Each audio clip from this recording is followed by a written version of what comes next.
Hey guys, welcome back to my channel. तो आज के इस वीडियो में मैं आपको एक्सप्लेन करने वाली हूँ 2025 में आई सीरीज अय्यन्ना माने। तो चलिए विदाउट वेस्टिंग टाइम सीरीज का एक्सप्लेनेशन स्टार्ट करते हैं। सीरीज स्टार्ट होती है चाची नाम की लड़की से जिसकी दुष्यंत के साथ शादी हुई थी और आज वो शादी के बाद पहली बार अपने ससुराल जा रही थी। तब दुष्यंत चाची के पेरेंट्स को थैंक्स कहता है कि उसका पास पता होने के बाद भी उन्होंने चाची की शादी करवाई। अब ये बात सुनकर चाची काफी शॉक थी क्योंकि उसे इसके बारे में कुछ भी नहीं पता था, तो वही उसके पेरेंट्स भी उसे कुछ भी नहीं बताते। जिसके बाद चाची दुष्यंत के साथ उसके घर आने लगती है। अब चाची दुष्यंत के साथ काफी बातें कर रही थी लेकिन दुष्यंत कुछ भी बात नहीं कर रहा था। ये देखकर चाची समझ नहीं पाती आखिर दुष्यंत उसके साथ बात क्यों नहीं कर रहा। तब दुष्यंत का ड्राइवर चाची से कहता है कि वैसे तो दुष्यंत काफी कम बात करता है लेकिन एक बार वो बोलने लगा तो वो काफी ज्यादा बोलता है।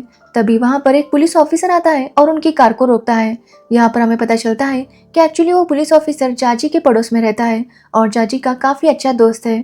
वो उसकी शादी में नहीं आ पाया था इसलिए उसे गिफ्ट देने के लिए उसने रोका था। अब चाची दुष्यंत को अपने दोस्त से मिलवाती है जिसके बाद वो अपने ससुराल चली जाती है। अब चाची के ससुराल वालों की बात करें तो उसके ससुराल में उसकी सास, उसके दो देवर और एक ननद थी। साथ ही उनके घर में कई सारे नौकर भी थे। अब चाची के घर वाले उसका स्वागत करने लगते हैं और चाची जैसे ही उस घर में पैर रखने वाली थी कि तभी उसके ससुर की मौत हो जाती है, जो देखकर चाची भी काफी डर गई थी। अब सभी घर वाले काफी ज्यादा दुखी थे कि तभी वहां पर पंडित जी आते हैं क्योंकि घर में एक पूजा रखी थी। पंडित जी का कहना था कि चाची अशुभ है, तभी तो उसके आने से उसके ससुर की मौत हो गई। जो सुनने पर दुष्यंत कहता है कि उसके पापा की मौत हार्ट अटैक से हुई है, इसमें चाची का कोई भी कसूर नहीं है। जो सुनकर चाची काफी इम्प्रेस हो जाती है क्योंकि वो समझ जाती है कि भले ही दुष्यंत उससे बात नहीं करता लेकिन वो उसकी परवाह करता है। जिसके बाद चाची सबके लिए खाना बनाने लगती है। अब जब वो सबको खाना परोसती है तो उसका देवर महेश काफी अजीब से बिहेव करने लगता है। अब यहाँ पर चाची के परिवार की बात करें तो उसके परिवार में उसकी सास, उसका हस्बैंड दुष्यंत और उसकी एक ननद थी भूमि। साथ ही उसके दो देवर थे, एक का नाम था बलवंत और जो सबसे छोटा था उसका नाम था महेश। जाजी को लगता था कि उन दोनों की वाइफ मायके गई है लेकिन उसे अब तक उनकी सच्चाई पता नहीं चली थी। अब हम महेश को देखते हैं जो काफी अजीब सा बिहेव करने लगता है। वो अपना खाना फेंकता है जो देखकर जाजी समझ नहीं पाती कि आखिर महेश को हुआ क्या है। तभी महेश कहने लगता है कि पुष्पा यहीं पर है और वो उसे जानबूझकर तंग कर रही है। ये बोलकर महेश वहाँ पर काफी हंगामा करने लगता है, जिसके बाद घर वाले उसे दवाई देते हैं, जिसके बाद महेश सो जाता है। अब ये सब देखकर चाची काफी डर जाती है और अपनी माँ को कॉल करती है और उसे कहने लगती है कि यहाँ पर सभी लोग काफी अजीब है, इसलिए वो उसे जल्दी से यहाँ से लेकर जाए। तभी वहाँ पर चाची की सास आती है और वो चाची को शांत करवाती है, जिसके बाद वो चाची को बताती है कि पुष्पा महेश की वाइफ थी। एक्चुअली कुछ टाइम पहले महेश अचानक से पुष्पा से शादी करके उसे घर लेकर आया, जो देखकर सभी लोग काफी शॉक थे। लेकिन उन्होंने पुष्पा को एक्सेप्ट कर लिया। लेकिन पुष्पा काफी ज्यादा मॉडर्न थी, तो वही इनके घर में भगवान को काफी माना जाता था और हर वक्त उनकी पूजा की जाती थी। लेकिन पुष्पा को शराब पीने का काफी शौक था, इसलिए वो हमेशा शराब में डूबी रहती थी। तो वही महेश भी उसका पूरी तरह से दीवाना था। वो जो भी कहती महेश भी वही करता। अब एक दिन पुष्पा जब शराब पी रही थी तो उसकी सास को काफी गुस्सा आया और वो पुष्पा को डांटने लगी कि उसकी शराब पीने की वजह से उनके घर में सब कुछ अशुभ हो रहा है, क्योंकि उनके घर में भगवान बसते हैं और पुष्पा यहाँ पर शराब पीती है और उसकी वजह से ही भगवान गुस्सा हो गए हैं। अब ये सुनने के बाद पुष्पा काफी गुस्सा हो गई और उसने भगवान की मूर्ति को लेकर कुएं में फेंक दिया, जिसके कुछ दिनों बाद पुष्पा ने खुद को भी खत्म कर दिया। अब ये सुनने के बाद जाजी थोड़ी सी शांत हो जाती है। उसकी सास उसे समझाती है कि वो ज्यादा चिंता ना करे। साथ ही वो उससे कहती है कि जब तक उसके ससुर की शोक सभा नहीं होती वो और दुष्यंत साथ में ना सोए, इसलिए वो चाची को उसकी ननद के पास सोने के लिए भेज देती है। लेकिन जब चाची वहां पर जाती है तो उसकी ननद उसको अपने साथ सोने से मना कर देती है, क्योंकि उसका कहना था कि वो किसी के साथ भी नहीं सो सकती। अब ये सुनने के बाद चाची बाहर जाकर सोने लगती है। तभी उनके घर की नौकरानी उसे बताती है कि पुष्पा काफी अच्छी थी, कई बार वो पुष्पा को काफी मिस करती है। वो बताती है कि पुष्पा हमेशा भगवान की पूजा किया करती थी। अब ये सुनकर चाची काफी शॉक थी, क्योंकि उसकी सास ने तो उसे अलग ही कहानी बताई थी। तो उसकी नौकरानी उसे बताती है कि एक्चुअली पुष्पा ने महेश के साथ शादी की, लेकिन शादी के बाद वो यहाँ के ट्रेडिशंस को एक्सेप्ट करने लगी। मतलब जैसा यहाँ पर उसकी सास रहती थी वो वैसे ही रहने लगी। लेकिन महेश एक नंबर का लड़कीबाज था, वो हमेशा अलग अलग अफेयर करता और इस सब से पुष्पा काफी तंग आ गई थी। एक दिन इसी बात पर वो महेश से काफी लड़ने लगी, लेकिन महेश उसकी कोई बात सुनने के लिए तैयार नहीं था, जो देखकर पुष्पा काफी गुस्सा हो गई और अपने सास से कहने लगी कि आखिर वो अपने बेटों को कुछ भी क्यों नहीं कहती। तो उसकी सास ये सुनने के बाद भी महेश को कुछ भी नहीं कहती। अब ये देखकर पुष्पा और गुस्सा हो जाती है क्योंकि इस घर में बस बहुओं के लिए रूल थे, बेटों के लिए कुछ भी नहीं, जिससे पुष्पा गुस्सा हो गई और मंदिर में जाकर बैठ गई। तब पुष्पा के पीरियड स्टार्ट थे, जिसकी वजह से उसके घर वाले उस पर काफी गुस्सा हो गए। अब वो नौकरानी बताती है कि शायद इसी वजह से भगवान पुष्पा पर चिढ़ गए और उसकी मौत हो गई। अब ये सुनकर चाची सोच में पड़ जाती है कि आखिर उसकी सास ने उसे झूठ क्यों बोला।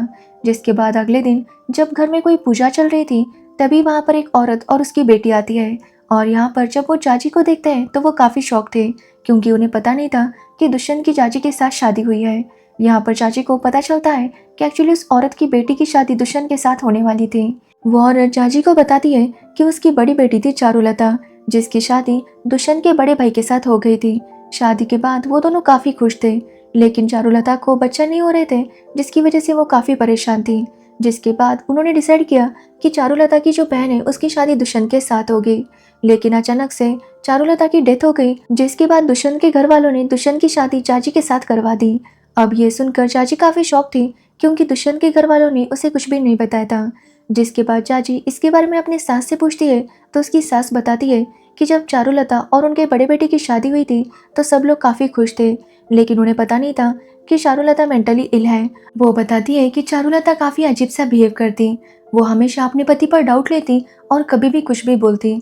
जिसके बाद एक दिन उसे पता चला कि वो मां नहीं बन सकती, और इस बात से वो काफी सदमे में चली गई। जिसके बाद उसने खुद ही कहा कि वो अपनी छोटी बहन की शादी दुष्यंत के साथ करवा देगी, ताकि इस घर को वारिस मिल सके और वो रिलैक्स हो सके। अब उसकी हालत देखकर घर वाले भी उसकी ये बात मान गए। जिसके बाद चारुलता थोड़ी सी शांत हो गई, लेकिन फिर अचानक से उसने रात में खुद को खत्म कर लिया। अब ये बात सुनकर जाजी का ये डाउट भी क्लियर हो जाता है कि इस सब में दुष्यंत की कोई गलती नहीं थी। अब जाजी अपनी सास को बताती है कि वो अपना साड़ियों वाला बैग भूल कर आई है, जो सुनने के बाद उसकी सास उसे पुष्पा की कुछ साड़ियाँ देती है।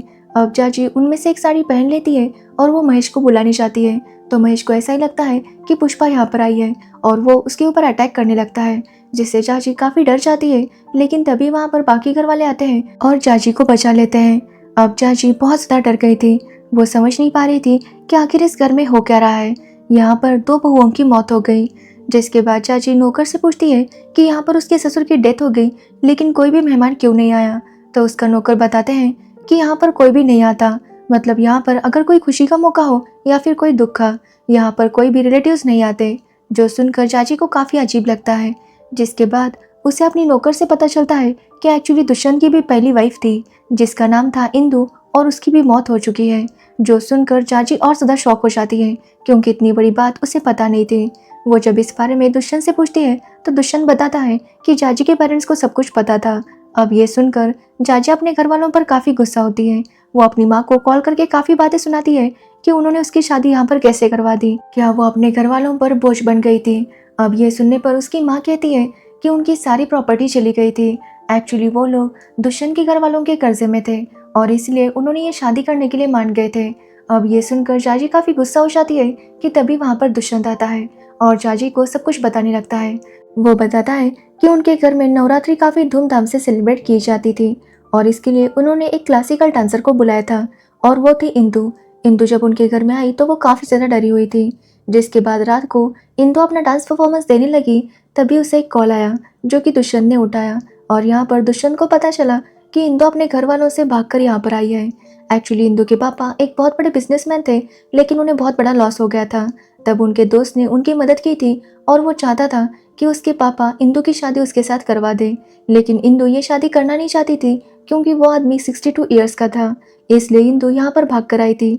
वो इस बारे में जब दुष्यंत को बताती है तो दुष्यंत उसकी मदद करने के लिए मान जाता है। जिसके बाद अगले दिन इंदु के पापा वहाँ पर आते हैं और जबरदस्ती उसे लेकर जाने लगते हैं, लेकिन इंदु उनके साथ जाना नहीं चाहती थी।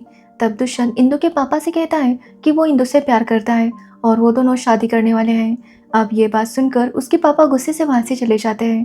तो वे दुष्यंत इंदु से कहता है कि वो इंदु की यहाँ से जाने में मदद करेगा, ताकि इंदु अपने करियर पर फोकस कर सके। लेकिन कहीं ना कहीं इंदु अब दुष्यंत को पसंद करने लगी थी, इसलिए वो दुष्यंत से शादी करना चाहती थी और उसके साथ ही रहना चाहती थी। जिसके बाद उन दोनों ने शादी कर ली और इंदु डिसाइड करती है कि वो यही से अपने करियर पर फोकस करेगी। दुष्यंत से यह सब सुनने के बाद जाजी दुष्यंत को माफ कर देती है और वो समझ जाती है कि दुष्यंत एक अच्छा लड़का है। जिसके बाद जाजी अपनी नौकरानी के साथ काम करने लगती है और तब उसे पता चलता है कि इंदु की मौत अस्थमा की वजह से हुई थी। अब ये सुनकर जाजी काफ़ी शॉक थी, क्योंकि अस्थमा भले एक बीमारी है लेकिन उससे किसी की मौत कैसे हो सकती है। लेकिन उसकी नौकरानी बताती है कि एक दिन इंदु की तबीयत काफ़ी ख़राब हो गई, उसे उसका अस्थमा पंप नहीं मिला जिसकी वजह से उसकी मौत हो गई। अब ये बात सुनकर चाची काफ़ी ज़्यादा डर जाती है। उसे ऐसा ही लगता है कि इस घर में 3 बहुओं की मौत हो गई, इसका मतलब उसकी भी मौत हो सकती है। इसलिए चाची बहुत ज़्यादा डर जाती है और वो वहाँ पर पंडित जी को बुलाती है। जिसके बाद पंडित जी घर में आते हैं और चाची उनसे कहती है कि वो भगवान से पूछे कि अब यहाँ पर और मौतें होंगी या नहीं, या फिर उनसे क्या गलती हुई है जो भगवान उनके ऊपर इतने गुस्सा है। जिसके बाद पंडित जी पूजा करते हुए भगवान से पूछने लगते हैं कि क्या इस घर में और मौत होगी, और तभी फूल गिर जाता है, जो देखकर चाची और ज़्यादा डर जाती है, क्योंकि फूल गिरने का मतलब था कि इस घर में और भी मौत होगी। अब ये सब देखकर चाची काफ़ी डर जाती है और जब पंडित जी जा रहे थे तो वो पंडित जी से पूछती है कि आखिर इस परिवार में क्या प्रॉब्लम है। तो पंडित जी बताते हैं कि एक्चुअली इस फैमिली ने जिस घर को लिया है उस घर में पहले 6 लोग रहा करते थे और उन 6 लोगों की मौत हो गई थी, इसलिए ये घर शापित था। उसने इस परिवार से कहा भी था कि इस घर को वो परचेस ना करें, लेकिन घर सस्ता मिल रहा था इसलिए उन्होंने इस घर को परचेस कर लिया। पंडित जी कहते हैं कि इस घर में 4 मौत हो चुकी है, लेकिन इस घर में टोटल 6 मौत होंगी। जो सुनकर चाची और ज़्यादा डर जाती है, लेकिन दुष्यंत उसे समझाता है कि ऐसा कुछ भी नहीं होगा। साथ ही वो डिसाइड करता है कि वो चाची को लेकर काशी जाएगा ताकि चाची थोड़ी सी ठीक हो जाए। जिसके बाद वो लोग पैसे निकालने के लिए बैंक जाते हैं, जहाँ पर चाची को एक आदमी मिलता है और वो चाची से पूछता है कि वो दोनों कहाँ जा रहे हैं। तो चाची बताती है कि वो दोनों काशी जाने वाले हैं। अब ये सुनकर वो आदमी काफ़ी शौक था और वो जाजी से कहता है कि उन्हें तो कहीं फॉरेन जाना चाहिए था, क्योंकि दुष्यंत के पास इतने पैसे जो आ गए हैं। वो कहता है कि एक्चुअली जब इंदु की डेथ हुई थी तो उसकी पॉलिसी के जो भी पैसे थे वो दुष्यंत को मिल गए थे और वो 60 लाख रुपीज़ थे, इसलिए अब उनके पास इतने सारे पैसे हैं तो वो कहीं बाहर जाकर घूम कर आए। तभी एक आदमी कहता है कि पता नहीं इंदु की मौत कैसे हुई थी, उसे किसी ने मारा था या फिर नेचुरल डेथ थी। अब ये सुनकर चाची काफ़ी शौक थी। तो वही जब वो घर आती है तो दुष्यंत से कहता है कि उसने चाची की भी पॉलिसी निकाली है। जो सुनकर चाची और ज़्यादा डर जाती है, क्योंकि उसे लगता है कि अब दुष्यंत उसे भी मार देगा ताकि उसके पॉलिसी के पैसे ले सके। तभी चाची की माँ वहाँ पर आती है और चाची अपनी माँ से कहने लगती है कि वो उसे जल्दी से यहाँ से लेकर जाए, लेकिन चाची की माँ उसे समझाती है कि वो खामखा ज़्यादा सोच रही है, ऐसा कुछ भी नहीं होगा। अब ये सुनकर चाची थोड़ी सी रिलैक्स हो जाती है। जिसके बाद चाची जब महेश को बुलाने जाती है तो वो देखती है कि महेश की डेथ हो गई थी और ये देखकर वो काफ़ी ज़्यादा डर गई थी। अब चाची समझ गई थी कि ज़रूर इस घर में कोई प्रॉब्लम है, जिसकी वजह से वो रात में सो भी नहीं पा रही थी। तभी चाची की सास देखती है कि जहाँ पर महेश को दफनाया गया था वहाँ पर कुछ लोग आकर खुदाई कर रहे थे। जब वो सभी लोग वहाँ पर जाते हैं तो पता चलता है कि चाची ने अपने पुलिस ऑफिसर दोस्त को वहाँ पर बुलाया था, क्योंकि वो चाहती थी कि महेश की बॉडी का पोस्टमार्टम हो। अब ये सुनने के बाद उसके घर वाले उसके ऊपर काफ़ी गुस्सा होते हैं। जिसके बाद पुलिस वाले महेश की बॉडी वहाँ से लेकर जाते हैं तो वही घर वाले चाची को काफ़ी डांटने लगते हैं। तो चाची कहती है कि वो सब कुछ जानती है जो कल रात हुआ था। एक्चुअली कल रात को महेश को उसकी बहन के रूम से कुछ आवाज़ सुनाई दी, इसलिए जब वो नीचे आया तो उसने देखा कि उसकी बहन नौकर के साथ थी। अब ये देखकर महेश को लगा कि शायद उन दोनों का अफेयर है, इसलिए वो उन दोनों को पीटने लगा। लेकिन तभी वहाँ पर दुष्यंत का बड़ा भाई आया और उसने महेश को शांत करवाया। उसने महेश को बताया कि एक्चुअली उनकी बहन का एक लड़के के साथ अफेयर था और उसे डाउट था कि वो प्रेग्नेंट है, और इसलिए उसने उस नौकर से अबॉर्शन की दवाइयाँ मंगाई थी और इसलिए वो नौकर उसे देने के लिए उसके रूम में गया था। अब ये बात सुनकर महेश काफ़ी अपसेट हो गया। जिसके बाद वो फिर से पुष्पा को याद करने लगा तो उसके बड़े भाई ने उसे काफ़ी सारी दवाइयाँ दी। चाची कहती है कि उसे पूरा डाउट है कि उन दवाइयों की ओवरडोज की वजह से ही महेश की मौत हो गई है। अब ये सुनने के बाद दुष्यंत का बड़ा भाई काफ़ी गुस्सा होता है और चाची को प्रिस्क्रिप्शन दिखाता है जिसमें लिखा गया था कि महेश को बहुत सारी दवाइयों की ज़रूरत है। अब ये देखकर चाची का डाउट क्लियर हो जाता है और वो दुष्यंत के बड़े भाई से माफ़ी मांगती है। साथ ही दुष्यंत का बड़ा भाई उसे कहता है कि वो पुलिस वालों को फ़ोन करके बता दे कि उसके भाई की बॉडी को ना फाड़े। जिसके बाद चाची अपने फ्रेंड को कॉल करती है और वो लोग महेश की बॉडी को लेकर वापस आते हैं। अब उसका फ्रेंड जब वहाँ से जा रहा था तो वो चाची से कहता है कि इससे पहले कि चाची कॉल करती महेश का पोस्टमार्टम हो चुका था और रात को उसकी रिपोर्ट मिलेगी। अब ये सुनने पर चाची उसे कहती है कि वो उसके ससुर की भी रिपोर्ट्स लेकर जाए। जिसके बाद उसका फ्रेंड वो रिपोर्ट्स लेकर वहाँ से चला जाता है। अब चाची जब किचन में काम कर रही थी तो वो वहाँ पर एक प्लांट्स के रूट्स को देखती है और जैसे ही वो उसे टच करती है उसकी नौकरानी उसे डांटने लगती है और कहती है कि वो इन रूट्स को हाथ ना लगाए क्योंकि ये पॉइजनस होते हैं। वो बताती है कि इन रूट्स को सुखाकर उसकी पाउडर बनाते हैं, जिसके बाद उससे काढ़ा बनता है ताकि सर्दी खांसी ठीक हो सके। लेकिन अगर इसकी मात्रा ज्यादा हो गई तो इंसान की जान भी जा सकती है। अब जाजी ये सारी बातें सुन रही थी कि तभी उसके दोस्त का उसे कॉल आता है और वो उसे बताता है कि महेश की डेथ नेचुरल डेथ नहीं थी, एक्चुअली उसे पॉइजन दिया गया था। तभी उसकी नौकरानी जाजी को भी चाय देती है और वहाँ से उसकी सास को चाय देने के लिए निकल जाती है। अब जाजी भी चाय पीते हुए अपनी फ्रेंड की बातें सुन रही थी, जिसमें उसका फ्रेंड बता रहा था कि उसके ससुर को भी वही पॉइजन दिया गया था और ये पॉइजन एक प्लांट के रूट से बनता है। अब ये सुनकर चाची काफ़ी शॉक थी कि तभी उसे भी चक्कर आने लगता है और वो समझ जाती है कि उसे भी पॉइजन दिया गया है। अब इससे पहले कि चाची कुछ कह पाती, वो वहीं पर बेहोश होकर गिर जाती है, जिसके बाद सभी घर वाले इकट्ठा होते हैं और चाची को हॉस्पिटल लेकर जाने लगते हैं। तभी वहाँ पर डॉक्टर आती है और वो चाची को चेक करने लगती है। वो बताती है कि चाची को उल्टी हुई है क्या, तो दुष्यंत बताता है कि एक बार चाची को उल्टी हुई है, जिसके बाद डॉक्टर उसकी ट्रीटमेंट करने लगती है। तभी वहाँ पर चाची का दोस्त आता है और उसे लगता है कि नौकरानी ने चाची को चाय दी थी, इसलिए वो उसे पकड़ लेता है कि तभी चाची को होश आता है और वो उस नौकरानी को थैंक्स कहने लगती है क्योंकि उसी की वजह से उसकी जान बची थी। यहाँ पर हमें पता चलता है कि जब चाची ने वो चाय पी तो वो समझ गई कि उसमें पॉइजन था। तभी वहाँ पर वो नौकरानी आई और उसने चाची को एक काढ़ा पिलाया, जिसकी वजह से चाची को उल्टी हुई और वो पॉइजन बाहर निकला। जिसके बाद वो नौकरानी फिर से उसके लिए काढ़ा लेने गई थी, लेकिन तब तक पुलिस वालों ने उसे पकड़ लिया। अब ये सब सुनकर सबका डाउट क्लियर हो जाता है कि नौकरानी ने कुछ भी नहीं किया था। तो वही चाची घर वालों को बताती है कि उसने वो चाय खुद ही बनाई थी, लेकिन उससे पता नहीं था कि जो पाउडर वो यूज़ कर रही है वो उस रूट्स का है। अब ये सुनने के बाद सारे घर वाले रिलैक्स हो जाते हैं और अपने अपने काम में लग जाते हैं। और यहाँ पर हमें पता चलता है कि चाची को पता चल चुका है कि एक्चुअली इन सारे मर्डर्स के पीछे उसकी सास थी, क्योंकि ये चाय भी उसकी सास ने ही बनाई थी ताकि चाची की मौत हो जाए। अब ये सब पता चलने के बाद भी जाजी अपने सास से कुछ भी नहीं कहती, लेकिन वो उसे काफ़ी खुन्नस से देखने लगती है। जिसके बाद परिवार वालों ने मंदिर में पूजा रखी थी, इसलिए सब लोग वहाँ पर चले जाते हैं, लेकिन जाजी की सास वहाँ पर नहीं आती। अब जब वो घर पर अकेली थी तो उसे एक बच्चा दिखाई देने लगता है कि तभी उसे वहाँ पर चाची भी दिखाई देने लगती है, जो उससे पूछ रही थी कि आखिर उसने ये सब क्यों किया। जिसके बाद हमें चाची के सास की कहानी पता चलती है। एक्चुअली चाची की सास जब छोटी थी तो उसे रानी बनना था। वो खुद को रानी समझती थी, इसलिए चाहती थी कि सब लोग उसका हुक्म माने। लेकिन जब वो घर जाती है तो उसकी माँ उसकी काफ़ी इंसल्ट करती है, जिसकी वजह से उसके फ्रेंड्स उन्हें चिढ़ाने लगते हैं कि वो बाहर तो रानी बनती है, लेकिन उसकी माँ ही उसकी इज्जत नहीं करती। अब ये सुनने के बाद उन्हें काफ़ी गुस्सा आता है और वो अपनी माँ को ही मार देती है। उसने अपनी माँ को भी वही जहर दिया था जो उसने बाकी सबको दिया था। अब माँ की डेथ के बाद वो वहाँ की रानी बन गई थी। जिसके बाद जब उसने शादी की तो उसका पति भी उसकी सारी बातें माना करता था, यहाँ तक कि उसके बच्चे भी उसकी सारी बातें माना करते थे। लेकिन एक दिन महेश ने पुष्पा से शादी की, जिसके बाद पुष्पा खुद को वहाँ की रानी समझने लगी। पुष्पा चाहती थी कि अब सारी पावर उसके हाथ में आ जाए, और ये देखकर उसकी सास को काफ़ी गुस्सा आ गया और उसने एक दिन पुष्पा को जान से मार दिया ताकि पुष्पा उसकी जगह ना ले सके। लेकिन उसे ऐसा करते हुए चारुलता ने देख लिया था, साथ ही वो समझ गई थी कि उसे बच्चे क्यों नहीं हो रहे। एक्चुअली चाची की सास ही चारुलता को एक दवाई दिया करती थी ताकि उसे बच्चे ना हो सके, और इसी वजह से वो प्रेग्नेंट नहीं हो पा रही थी। अब ये बात पता चलने पर चारुलता अपनी सास पर काफ़ी गुस्सा हो गई और उसने अपनी सास को थप्पड़ मारा, जिसके बाद उसकी सास ने रात को ही उसे जला दिया और उसकी जान चली गई। अब जैसे जैसे घर वालों को उसका सच पता चल रहा था, वैसे वैसे वो उन्हें मारती जा रही थी, और इस तरह से उन्होंने अपने पति को, यहाँ तक कि अपने बेटे को भी मार दिया। और जब उसे लगा कि जाजी को भी सारा सच पता चल जाएगा तो उन्होंने उसे मारने की भी प्लानिंग की।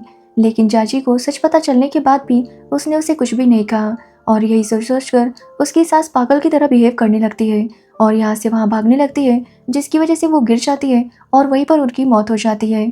तो वही चाची और बाकी सब जब घर पर आते हैं तो उसकी सास की डेथ हो गई थी, जो देखकर उसके बेटे काफ़ी ज़्यादा दुखी होते हैं। तो वही दुष्यंत अब चाची से कहता है कि उसकी माँ नहीं रही, इसलिए उसकी माँ की जगह चाची को ही लेनी होगी। और ये सुनकर चाची मुस्कुराती है और अपनी सास की तरह तैयार होकर बैठ जाती है, क्योंकि अब उसकी सास के बाद वो वहाँ की रानी बन गई थी। और इसी के साथ ये सीरीज एंड हो जाती है। तो ये थी अय्यर ना माने सीरीज की स्टोरी। अगर आपको इस सीरीज की स्टोरी और मेरा एक्सप्लेनेशन पसंद आया हो तो वीडियो को लाइक, कमेंट, शेयर जरूर करना, और मेरे चैनल को सब्सक्राइब करना बिल्कुल मत भूलना। Thanks for watching video.